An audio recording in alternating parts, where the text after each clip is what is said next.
everybody, today I'm going to teach you how to make spaghetti squash in the Instant Pot. So here I have my spaghetti squash that I got in my Imperfect food box.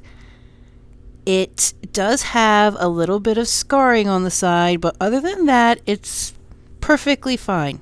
So we're going to puncture or stab at very carefully our spaghetti squash and just put holes in it. I did about 8. I turn it a little. I do 2 more. Turn it a little. I do 2 more. I do about a total of 8. I like to put mine in the steamer basket because it makes it a lot easier to get it in and out. But if you don't have one, that's okay. You could just put it in the Instant Pot on top of the rack that came with it. So here I am. I'm putting it in, and I am putting in 1 cup of water.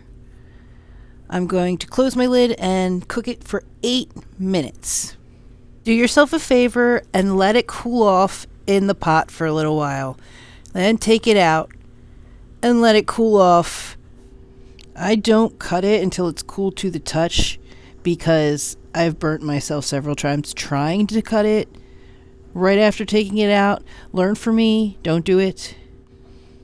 You can see now, even though it was cool on the outside, it's still steaming. So I decided to let it sit a little bit longer until it was cool for me to be able to touch it.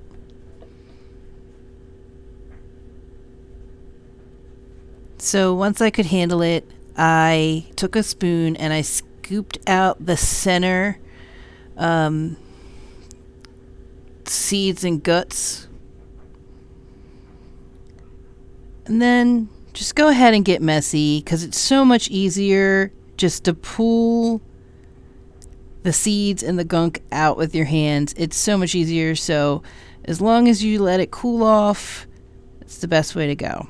After you get the gunk out, I don't know what that's called. I'm going to have to look up what the inside of squash is called.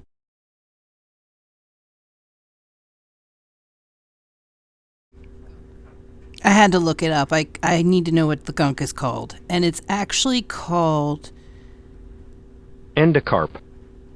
Okay, so see? We learn things every day here.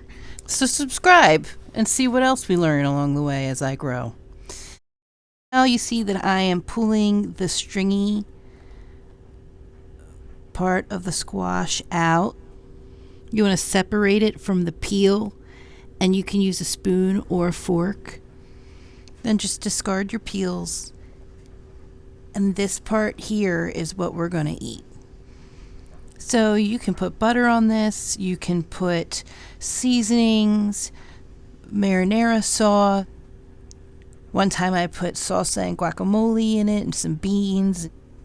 I actually heard that some people put like a little bit of sugar and cinnamon on it and make it like really sweet. I've never tried that. If you've tried that, comment below if it was any good, or even if it wasn't. I'm really curious about it. So after you've removed the skin and the endocarp, then you have your squash that's ready to eat. You can just heat it up in the microwave for a few seconds since we did let it cool down. Or you can even store it away for future meals throughout the week. So tonight for dinner, I'm going to top it with some Impossible meat sauce that I made. It's made of a plant-based meat called Impossible meat that is so good. So if you're interested in that, I'm going to link that recipe video down below. So we did it. We made spaghetti squash in the Instant Pot, and it was so much easier than making spaghetti squash any other way. Thanks for cooking with me, guys. Have a great day.